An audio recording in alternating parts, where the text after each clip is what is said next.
All right, good morning, everybody. If you guys want to find your way to your seat, we'll get going. Hey, we're going to take a hiatus from regularly scheduled programming in Luke, and we're going to take a break from that just for 2 weeks.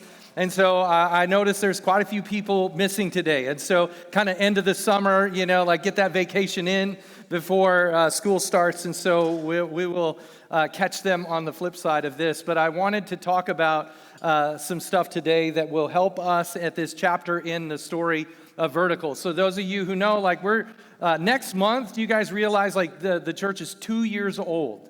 We're a toddler, we're just learning to crawl. There's lots of things when a church starts, they kind of go through different stages. We're in this infancy stage. And so we're at this unique space and a time of the church. And so one of the things that I wanted to talk about is related to that season. And what we're going to talk about today in regards to jumping in and serving and what that means for the next season is super important here. And so as I was thinking about jumping into serving, I was thinking about earlier this year, my oldest daughter had talked me into running a half marathon with her. And so late last year, we had run the Clearwater Rock and Roll Half Marathon. And I thought, well, that was it. It was good. It was fun. It was on the beach. We ran it. We didn't run it together or anything, but we just kind of, ran it, caught each other at the end, ate some bananas, drank some Gatorade, and made our way to Shake Shack because you can eat whatever you want after a half marathon. You're good. And so we came home, and then she's like, it'd be fun to do the Las Vegas one. And I'm like, oh, yeah, and I was thinking, that's a great idea. She's, way younger than I am. And I was like, no, that doesn't sound so great. Yeah, you should think about that because it's, not only running, but getting there and all that jazz. And so anyway, they come up with a sale, and it's, half price. And she's like, we should do it. And I thought back to okay, yeah, we could take some big trip here, cashed in some plane tickets or cashed in some miles on plane stuff and made it out to Las Vegas. And so here's what they do for the Las Vegas half marathon, for the rock and roll marathon. They shut down the strip at night. So you get to run on the strip. There's no cars. You get the all the way down to the south end by the airport, all the way back up to Fremont Street, all the way back down to the belly of the beast there on the strip. So we did it. I shuffled my way through 13.1 out in the deserts of southern Nevada earlier this year. And as we were there, if you've ever been to Vegas, there's all these really cool hotels. And so when you're there, you're I want to go in there and see what they're like. Everyone's different themed. And so we went into a bunch of them. And in every one, there's a casino, right? And you got these people sitting at a chair, pressing a button or, just kind of waiting for the slot to roll up and be everything that they ever hoped would happen, get the jackpot. You see people sitting at the card tables or all the other tables, gambling away, thinking they're going to be the one that hits the jackpot, right? They're the ones who are going to beat the odds because we all know, when you go there, the odds are in the favor of the house, right? That, yeah? But people go there and flock there by the millions, put in all that money into those machines or give it to the dealer there, and they make these bets thinking they're going to be the one that actually beats the odds, right? And why do they think that? Because some people do, right? They're some people beat the odds, and they're thinking, and maybe you've been there, you're thinking, that's going to be me. I'm going to be the one that does it. And so as I was prepping the message, I kind of remembered what was going on there. And I thought to myself, when we were there, I could have literally ruined everybody's vacation when I was there. Because I was reminded of a stat that in regards to hitting the jackpot. Could you imagine if I would have kind of, got up next to somebody who's pressing the button at some slot machine, they've been there all night thinking this is going to be the one, and then put some more money in and press the button, this is going to be the one, or somebody at the card table, if I would have just kind of sneaked up next to them and just kind of said, hey, you know what? You're wasting your money. You're wasting your money. You're not going to hit it rich. Here's the odds for you. Did you know that you're 121 times more likely to be struck and killed by lightning than to hit the jackpot in Vegas? 121 times more likely to do that. So let that one soak in for a second. So let's just say you were thinking, I'm going to save up my coin. I'm going to go out there. I'm going to have some fun, go to some of the restaurants, see some of the hotels, maybe play a few games, and I think I might be the one. Or it's, if I snuck up to next to those people and I said, hey, you're not going to win. You're 121 times more likely to be struck and killed by lightning. So you let that sink in for a second. That means after 120 times of going outside, and we get it here in Central Florida, right? There are times when you're in a parking lot and it's raining and you're like, I got to go from my car to that store, and you're like, and the lightning's going. Has anybody else been in that where you're like, oh man, like you're sneaking, you're like, you're trucking to get inside that. So we get lightning here, but you're after 120 times of getting struck by lightning, and then they resuscitate you and check you out and let you go home from the hospital. Once you've cleared all that, the 121st time that happens to you, and then they resuscitate you, and then they clear you and send you home, that's when you want to book. That's when you want to book a nonstop out to Vegas. Go ahead and hit the tables, do whatever it is. That's when you want to go hit the jackpot, because now you've got a chance. So for those of you, anybody been hit by lightning? Nobody. 121 times from now, think about it. Think about it, all right? Now, all of that to say, we live in a world where our lives are constantly inundated with this message coming at us all the time, where message after message after message is pumping into our head an ideology or a philosophy that sells us on these ideas that we could have this, we could go there, we could be this, we could achieve whatever it is. All these things are being pumped into our head, and have you noticed that all of them overpromise and underdeliver? Have you noticed that? Like the new car smell wears off, doesn't it?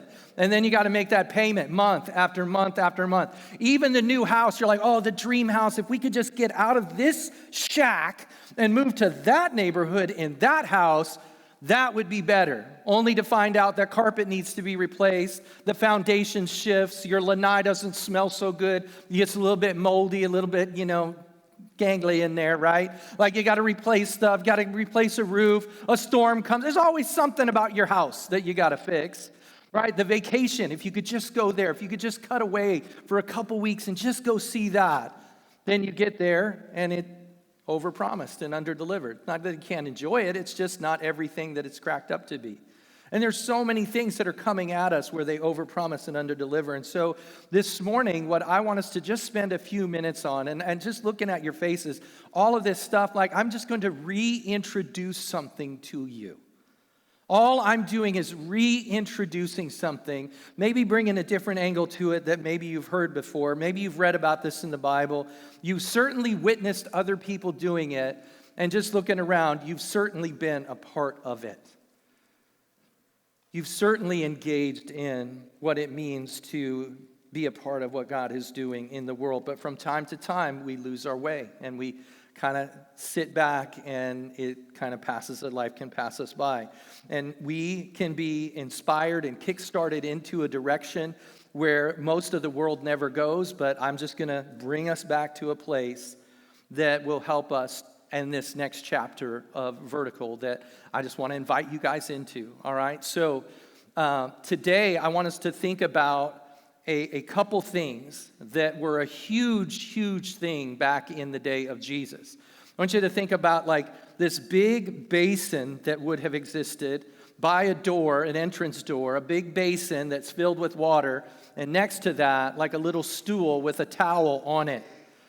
And so what would happen is this basin and this towel was an instrumental tool in the life back in the day. Because when you were out in the world, right, just kind of going about your life, working, running errands, taking care of things, visiting friends, whatever it was, wherever you were trekking in dirt. They didn't have asphalt. They didn't have sidewalks like we have now. Coupled with the fact that they're wearing sandals. And so you're tromping around out in the dirt. So over the course of the day, between it being hot and you just kind of moving to and from places, you're going to build up a nice little crust on your feet there. A little bit stuff on there. And so when you would then go, let's say your friend's having a dinner party, you show up to go hang out with them. They're like, hey, come over for dinner. You would expect to go into their house, and there, right in the entranceway, there would be a basin and a towel to wash your feet, to get some of that gunk and that muck and mire off of your feet, because you've been out in it all day. And so what we're dealing with back in the day, like, this is an important part of the landscape, especially during meal times. Because meal times back in Jesus' day, they don't sit at a table like we do here. Like, like, here's my table, here's my chair, and I'm upright and just kind of looking face to face with people and having a conversation. No, they reclined. And so when they were reclining, the table was much shorter. They were reclining, which means you're leaning this way, the next guy's leaning that way, the next guy's leaning that way, which means your face is right by somebody else's feet. Now, the basin and the towel kind of takes on a whole new meaning, right? Considering where they've been working, where they've been walking, no asphalt, no sidewalk, dirt, junk everywhere, sweaty, coming into a dinner party. Now, all of a sudden, if your face is by somebody else's feet, you care. You care about that basin and that towel. So it's a guarantee that you're going to have some dirty feet. So clean feet, pretty important here.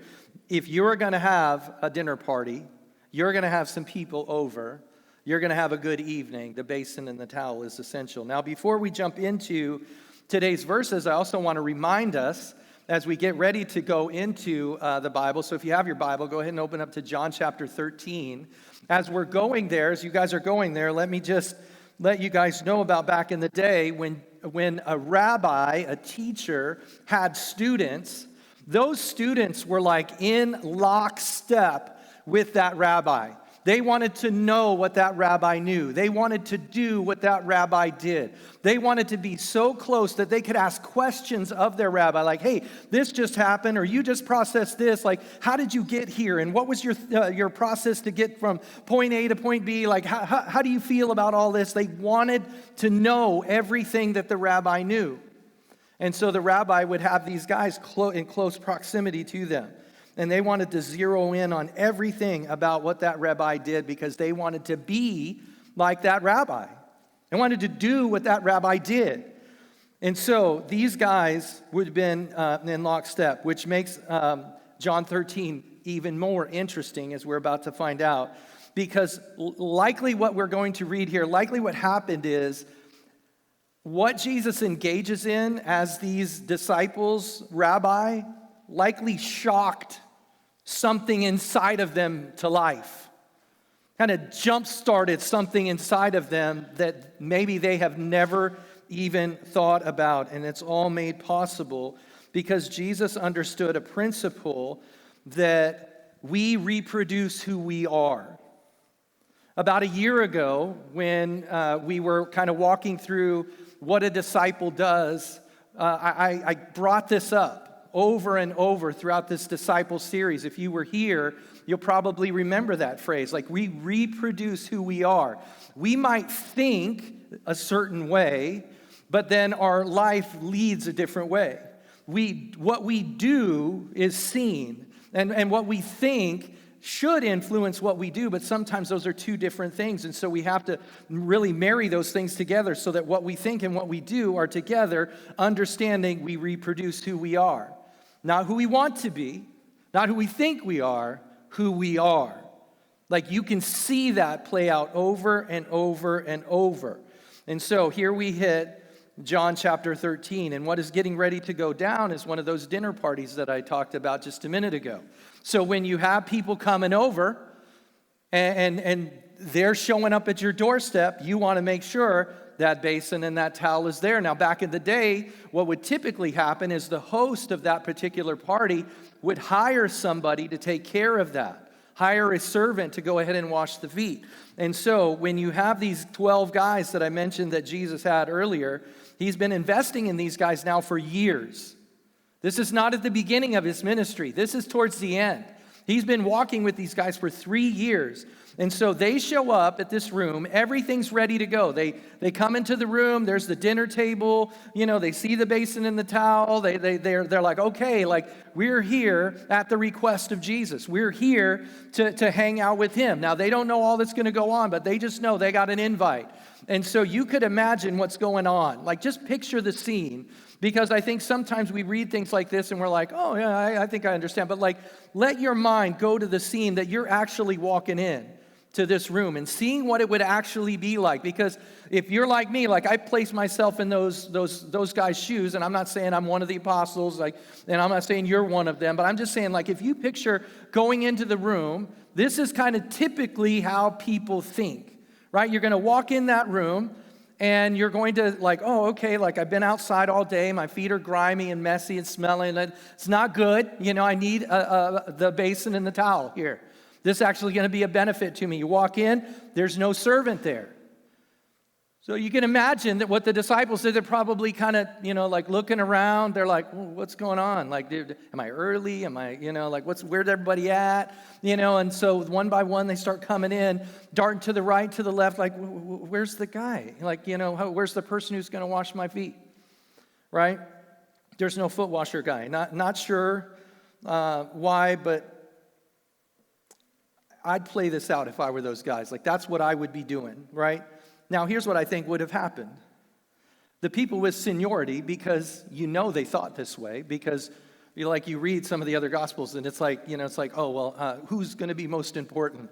Who's going to be at his right and who's at his left? So they thought in terms of hierarchy, because that's what humanity likes to do. We like to compare, right? Like, where do I fit here? Like, who does Jesus, like you read about how one of the disciples beat the other because he was faster to the tomb, right? Or the one that Jesus loved, how convenient that he's the one who wrote that book. And so there's some little battle going, a little bit of power struggle. So they show up into the room, and you can just imagine that some of these guys are probably looking to the right and to the left, no foot washer guy, there's the basin, there's the towel, and they're probably thinking, you know what, there's no way that I'm going to do that, because I got to talk to Jesus about some stuff, like over dinner, like I'm going to make sure that I'm kind of close to him, because I've got some things that I need to ask him.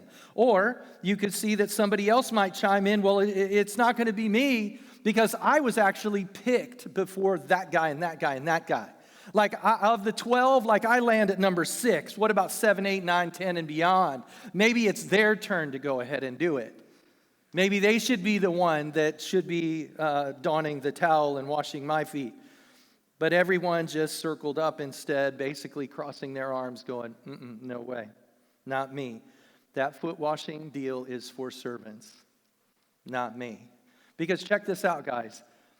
Not only did they wait for somebody else to do it, they didn't even do it themselves, for themselves.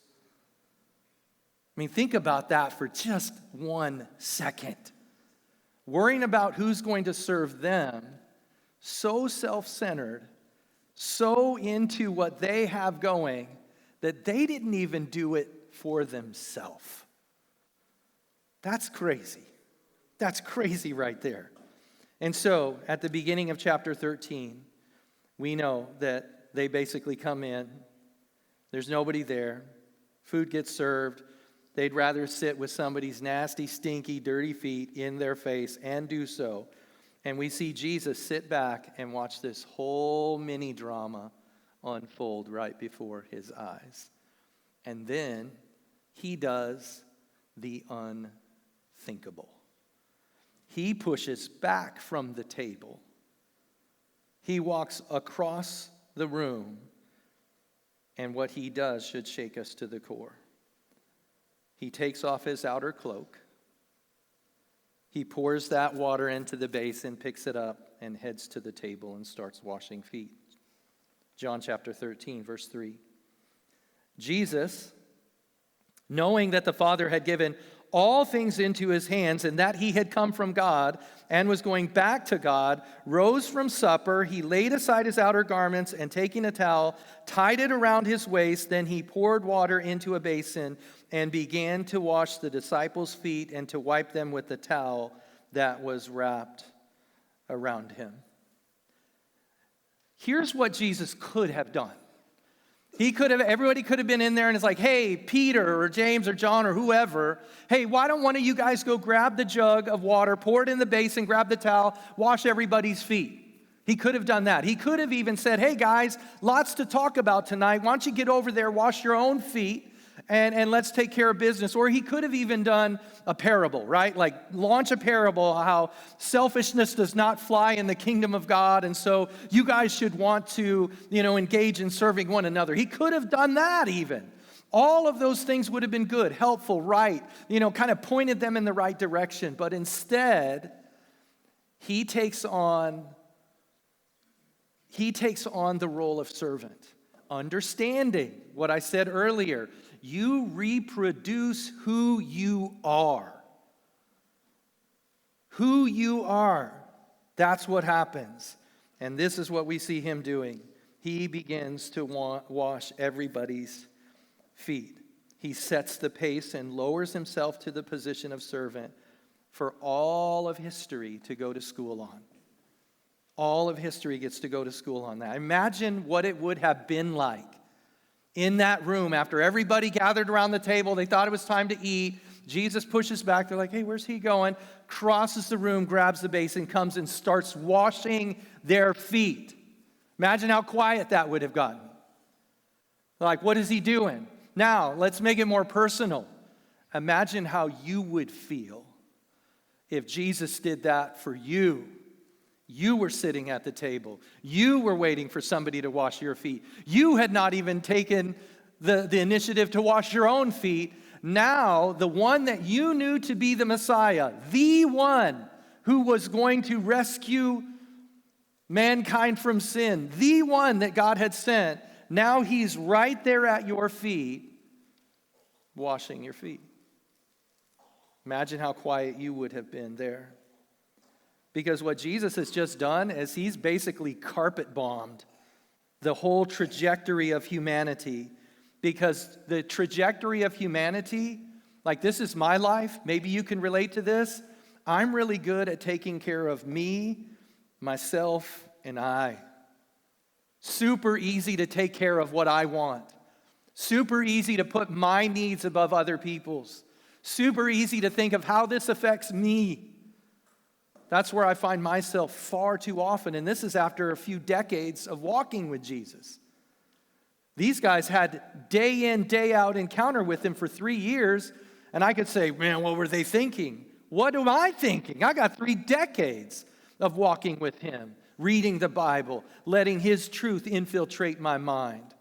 It's easy for me to think of myself first, but here's what he's carpet bombing that. And he's carving out a new trail by doing for them what they were too proud and selfish to do for each other. And when all 12 had their feet cleaned and dried, Jesus stands there with a filthy towel and a basin of muddy water. And then let's jump down to verse 12. When he had washed their feet and put on the outer garment and resumed his place, he said to them, "Do you understand what I have done to you? You call me teacher and Lord, and you're right, for so I am. If I then, your Lord and teacher, have washed your feet, you also ought to wash one another's feet."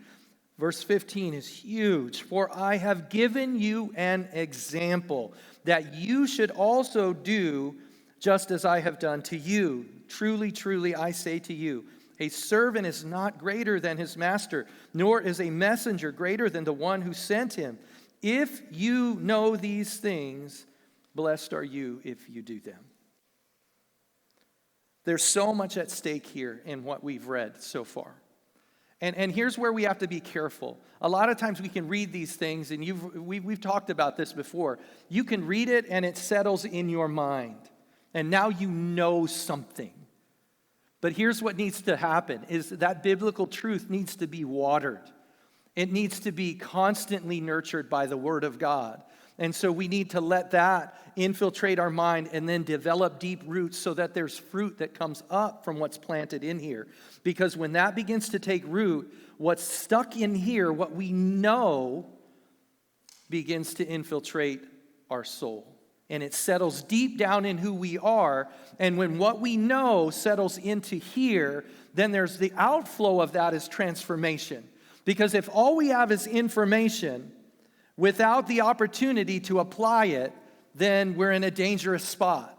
If all you do is know, then you've only got a little bit of what you need to be able to grab hold of.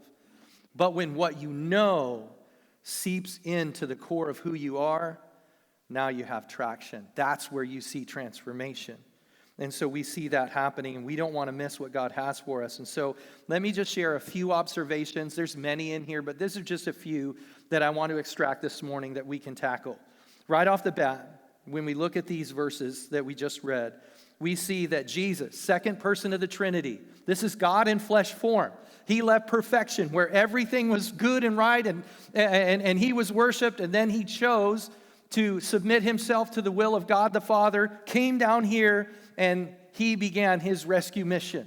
He left it all. He descended into a space where he could then redeem. And so here he shows up, and we see at the end of his tenure here on this planet that he takes the basin, throws a towel over his arm, and starts scrubbing his disciples' feet. This is at the end, right? Like you would expect them to have had 3 years of instruction, like, man, let me get that for you, Jesus. Let me take care of that. I see how you have constantly put yourself in a space where you're serving and loving and pointing other people to the Father. Like, let me step in and be a part of that. But they weren't there yet.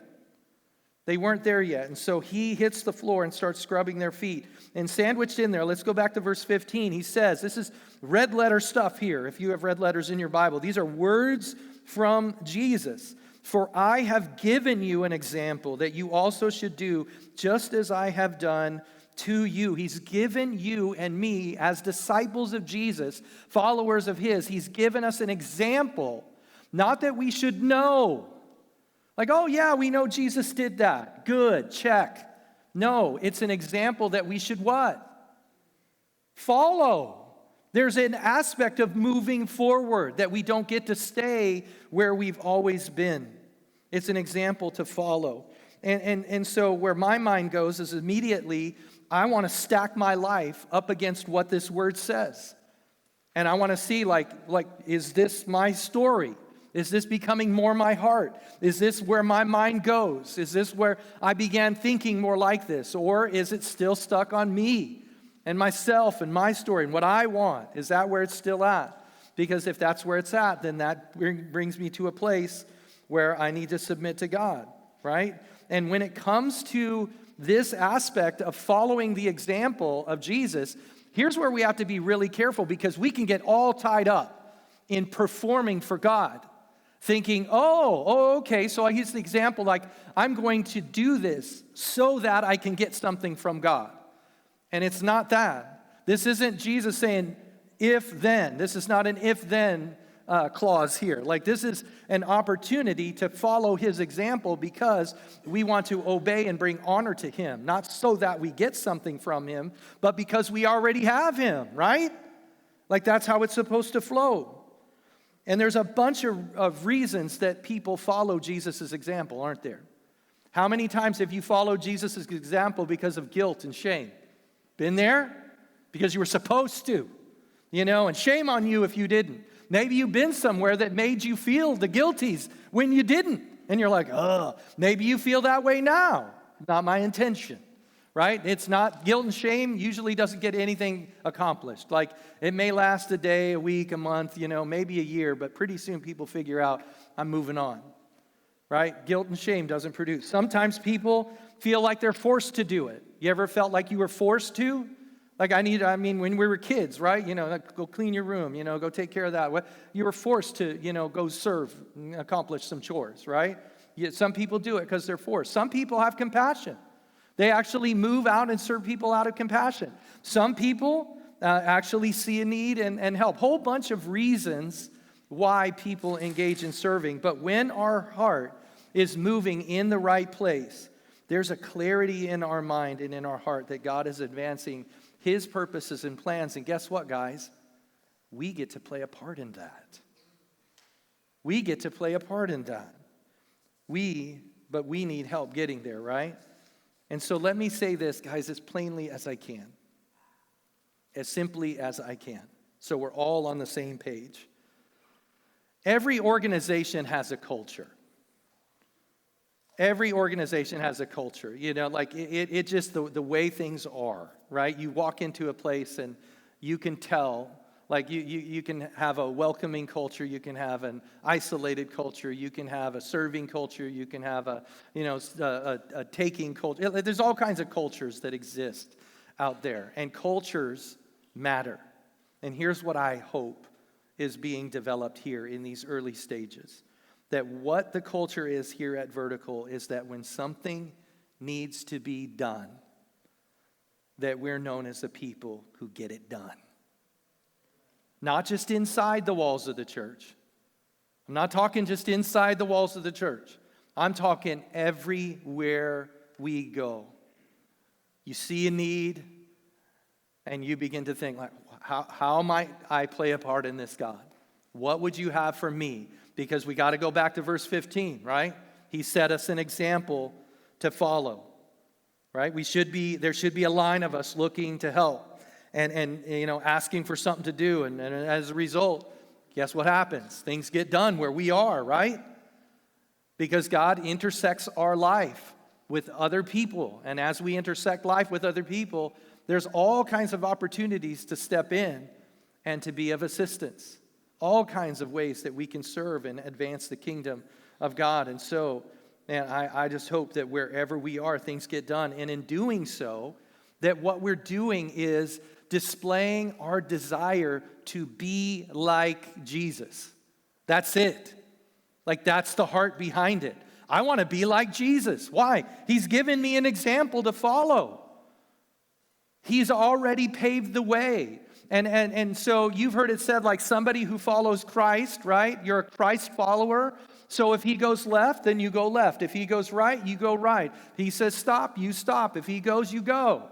And so as a Christ follower, you follow Christ. If he's given us an example of servanthood to follow, then as a follower, as a disciple, as one who wants to follow in our rabbi's footsteps, who wants to do what he did and wants to be like him, like, if we want to move in that direction, then it's going to be a servant-hearted way. It's going to involve serving, living the example that he says in verse 15. It happens here in 2024 and beyond. It has to move that way. And that's part of the rhythm that we talk about, just the rhythm of a disciple. It moves us in that direction. It's adopting a mindset of servanthood. In addition to, so that's the first observation I see. He's given us an example to follow. But then, in addition to that, John 13 and verse 17 gives us an amazing promise that comes with that. Let's go back to 17. He says, if you know these things, if what's in here has taken root, and it begins to change your heart, and the outflow of your heart is to be like Jesus, to follow him and be involved in what he's doing in and through you, right? You want to be in that. It says, if you know these things, look at that word, blessed. Blessed are you if you do them. Blessed are you if you do them. Jesus is basically saying, hey, get that basin, grab that towel, head out, and take care of what needs to be taken care of. Join me in that work, and you will be blessed. There's blessing that comes with that. Now, what does it mean to be blessed by God? Like, what blessings come when you serve? The short answer, I don't know. I really don't. Here's what I do know. Here's what I'm sure of. When I read the Bible and I see the character of God, the goodness of God, the faithfulness of God, wherever he is, what ends up is good and right and advances his cause, his plans and purposes prevail. It's a great space to be. So if he's saying, join me in this work and you'll be blessed, that he's a good gift giver. Can we all agree on that? Amen? Yeah? He is a good gift giver. So if he is saying, if you join me in my work, if you follow me into servanthood, follow the example that my son has set, if you believe that God is a good gift giver, then you can reasonably expect that what you're going to get is good. It's going to be good for you. It's going to change who you are, the way that you think, the way that your heart beats. Like, you're jumping in on God's activity here. You're going to be blessed. So what does that mean? He's going to be a good gift giver. He always has been. Why should we expect anything less than what he's already done? He's faithful. He's faithful. Right? And basically, he's saying, I'm going to heap divine favor in your lives when you do what Jesus did. Now, if you explore your heart, because I did, like when I think about that, it's like, okay, we're blessed if we serve, if we do life like Jesus did. Sometimes, like I look at my past, things that I've done where I've served, sometimes serving doesn't feel like a blessing, does it? Sometimes you're like, oh. You know, you're like, I don't want to get up early. I don't want to stay late. I wish I could just show up. I wish I didn't have to. Why did I buy a truck? I don't want to help people move. You know what I mean? Like, why? I'm at the point now where it's like if somebody's moving, like I'm going to like hire some of the young guys in the room and I'm like, here's $50, go help so-and-so move. You're going in my stead. You know what I mean? Because like I'm like gonna lose an arm or something now. Like my feet aren't quite as, I'm not quite as fleet of foot anymore. And so it takes a little bit more out of me. But like how many times have you been there? Sometimes, like, can we just all admit, sometimes serving stinks, doesn't it? It's just like, I don't want to do that. I would just rather take a nap. I would just rather watch some TV. I'd rather just do what I want to do. That's the truth, right? It's just the truth. Like it's just the way that it is. But clearly there is a blessing involved. Otherwise, Jesus wouldn't have said it. He just wouldn't have said it. But when that seed is planted in here and it's constantly watered with biblical truth, then what begins to take root is something that only the Spirit of God can do in you and in me. And that's flipping the switch where it's no longer about me and what I want and what benefits me and how this affects me. And we're no longer the center of it all because God is all about himself and his plans and purposes, making his glory known. That's what he's about. And he's inviting us into that. And he set that in motion years ago. So that's the second observation. Right? Like we can see that there's a blessing. So first observation, we've been given an example to follow. So if we want to be like Jesus, if we want to engage in the life that Jesus engaged in, and we want to have impact for the sake of Jesus in this generation, then we follow his example. And secondly, we just kind of adopt this idea where it's like, okay, there is going to be blessing with this. There is going to be the hand of God on this. This is going to impact me for good. This is for my benefit and for his glory and good. And then the third piece here, last observation, and then I'll land a plane.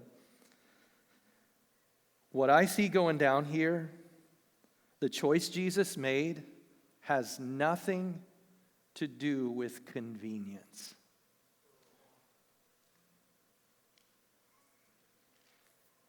Jesus knew he was getting ready to hit some of the hardest days the world has ever known, not just that he was going to deal with.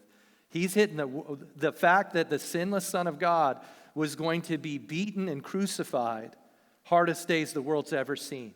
He's undeserving of that. But he willingly subjected his life to it to follow the will of God perfectly. He knows those days are coming. He knows his life's about over.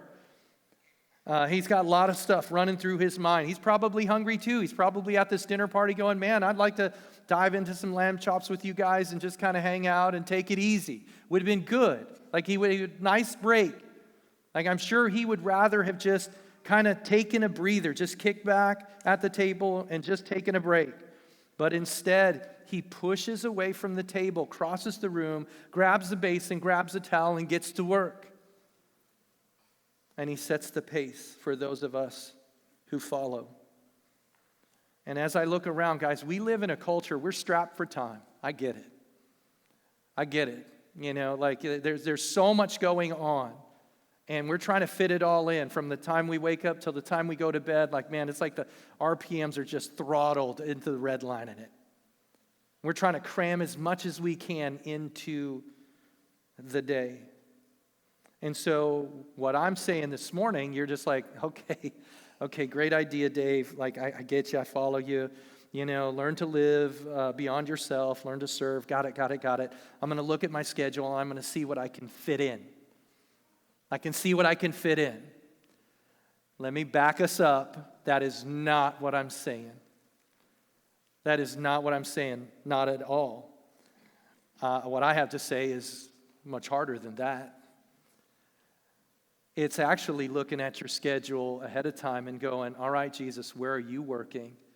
And how do I cut out time straight away, like at the beginning of it here? Like, I want to be involved in how you've wired me up, how you've gifted me. And so I want to orient my whole life around your will, your way. This isn't an add-on thing.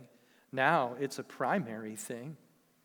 And it's not something that works where we're just like, okay, well, I've got this little time, I can do this.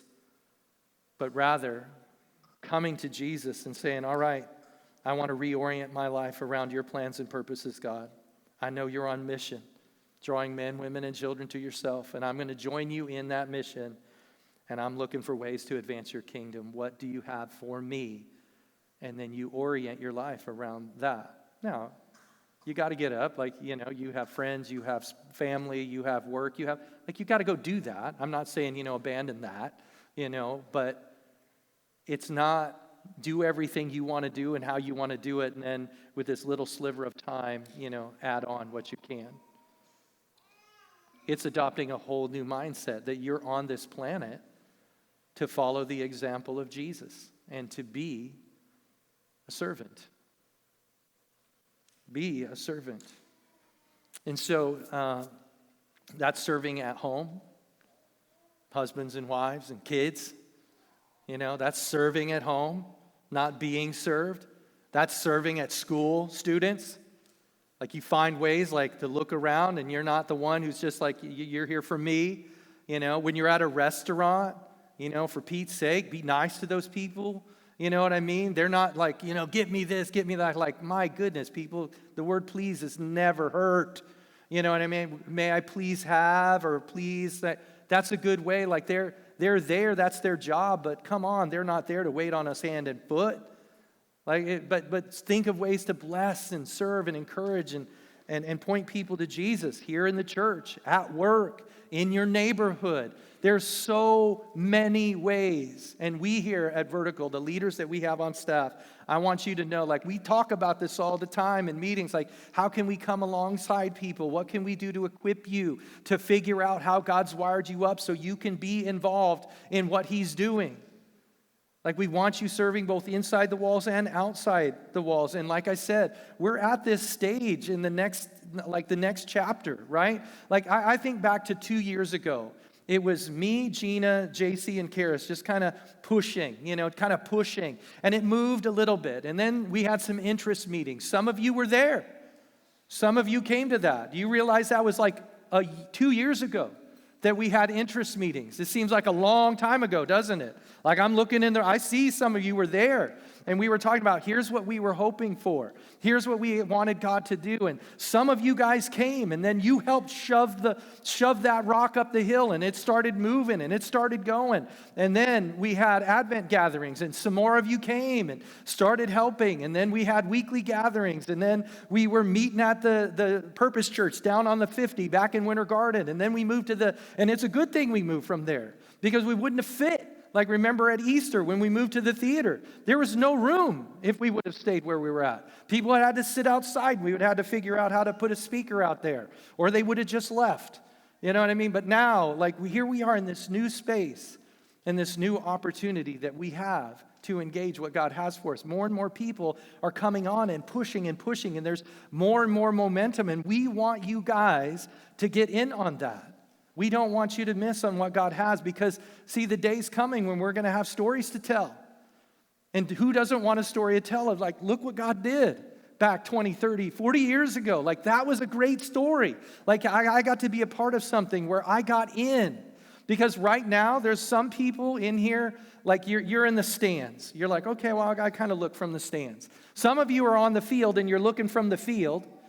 And then some of you are in the game. We want everybody in the game. Everybody in the game. And it's not what we want from you. Don't hear that. This is actually what we want for you, because it goes back to verse 15. It's an example to follow. We want to help you get in on that. There's much to be done. We want you to experience the blessing that comes with doing God's work.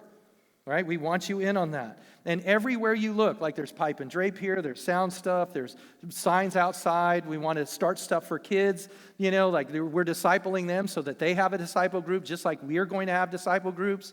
And if you're interested in hearing more about that, we're going to have a meeting immediately following, so that we've got the curriculum and just going to walk through. Here's what we're doing. If you want to hear more about that, it's going to be happening immediately following the gathering, just over here in the fellowship area. Just a 15-minute, hey, here's the why, here's the how, pray about it, see if that might be a fit, right? We want teams of people doing it, so that not one person's doing it week in, week out, but maybe you serve once a month doing that, pouring into kids. Or when you go to a disciple group, there's somebody leading that.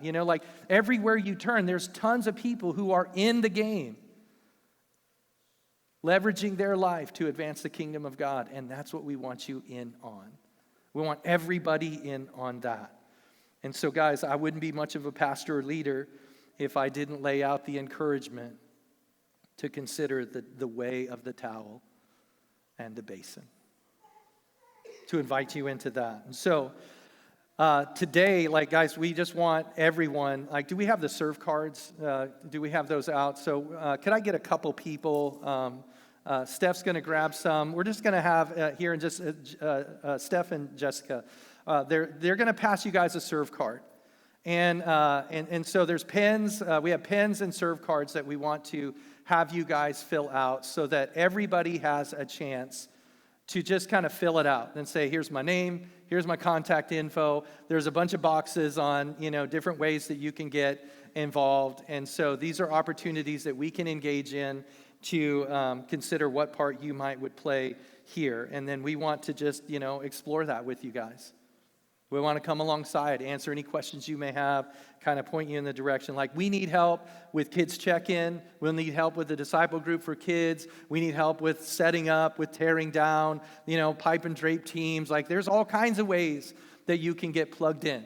There's not just one thing. There's all kinds of opportunities. And sometimes it's just well, what would I do? I don't want to do what you're doing, Dave. And it's you don't have to do what I'm doing. I'm doing that part. But there are other parts that I don't do, or other people, gaps in the opportunities now that we just need to have filled. Sometimes it's going to be just for a season. You're oh, but I'm not wired up to do that. Well, sometimes we just do that, just as believers. It's hey, if there's a need, I just want to play a part in that. But if there's not, and that's already taken, and there's somewhere else that you really, really fit, hey, let's go for it. But just want to invite you. You guys can pass the cards out. And so just grab a card. You can fill one out, one per family if you'd like.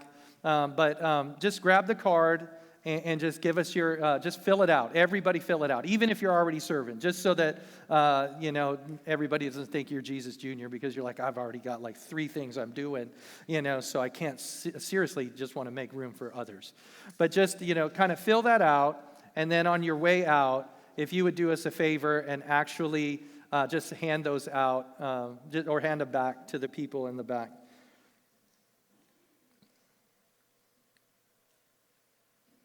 And so as you guys are filling those out, I just want to let you guys know, this is an opportunity. This is an opportunity that we have to follow the example, to receive the blessing that he has, and to begin to leverage our life for that which will matter most to the gospel. And so, I dare you to try the way of the basin and towel. I dare you to consider what it looks like to just serve in a capacity that God has wired you up for, and begin serving on a regular basis, prepping for what God is getting ready to send our way. Because here in this semester, the school's getting ready to start. We've grown over the summer. I anticipate an exciting fall and spring. Let's keep pushing into what God has for us, bringing honor to God by multiplying disciples. And let's see what he does, because all we get to do is hang on for the ride, right? We're not forging a path anywhere. He's already forged that path. Now we just hang on for the ride. And so, ball's in your court, all right? Let me pray for us, and then we'll continue and worship through song. And I hope what you've heard today is just a blessing that God invites us in on, an opportunity to impact eternity. Jesus, what you've invited us into is no small thing.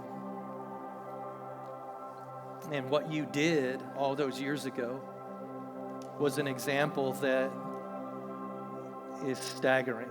To think that you, the Son of God, the one who deserved to sit on a throne, the one who deserved to be worshiped and adored, the one who deserved to sit on that throne and not have to lift a finger, but have servants at his beck and call, meet every need and desire that you have. That would be our privilege to serve you in that way, because you deserve that. You have never sinned. You are holy. You are righteous. You are good. And you invite us to relationship with you. And so it is our privilege to serve you. And you have set an example that you didn't have to set. You could have just said, hey, one of you guys take care of this. Or even just take care of it yourself. But instead, you poured water into a bowl, and you grabbed a towel, and you engaged in a servant-hearted way to put others above yourself. And that's just the whole trajectory of your coming. The fact that you left heaven and came here to this earth as a baby, and then you fit into that human body, and then you lived a perfect life and died the death that we deserve to die, and you did it in a way that is one of the most horrific, just painful ways that was reserved for criminals. And you hung on that cross, and you willingly gave your life to buy our freedom. And so what we see is just a constant descent into humility and servanthood. And as a result, you are seated now. You are exalted at the right hand of God the Father, seated on the throne. And now we have an opportunity to join what you've started all those years ago. So thanks for the opportunity you give us to worship you and walk with you and know you, participate in what you're doing. Give us the mind of Christ. Give us a heart to serve.